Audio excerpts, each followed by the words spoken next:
One of the consequences of China's one-child policy is a rapidly aging population.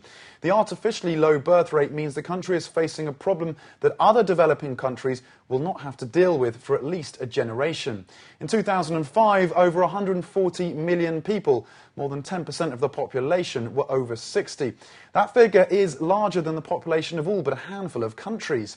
And the number is expected to increase at a rate of 100 million a decade.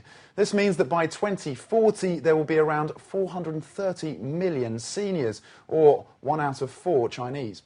Well, that compares to just 1 out of 10 in 1980. In the face of this grey deluge, the government this year announced an integrated social care plan for the elderly. However, this will rely largely on home-based care, bearing the bulk of the burden. In other words, encouraging the traditional situation where children care for their parents. Meanwhile, the government will provide supplementary community care support and nursing homes for those who fall outside the family safety net. With this in mind, we went out on the street to ask ordinary Chinese people, how do you see the issue of a graying population affecting you personally?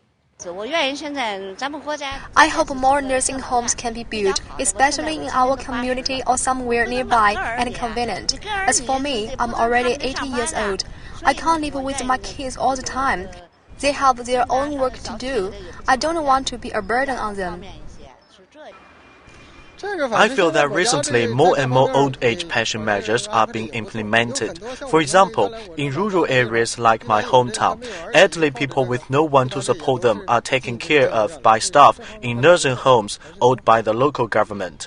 I think it is time to increase the number of nursing homes and community care support. I cannot get good support from my community when I really need a hand. I have 2 elderly people to look after in my family, but I also have to take care of my grandchildren.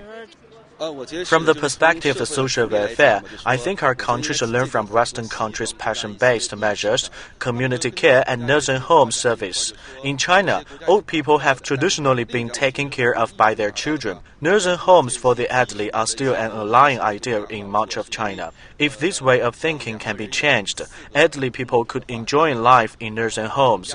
This would largely alleviate their children's burden. And it is also a good opportunity to explore and come up with a uniquely Chinese system of caring for seniors.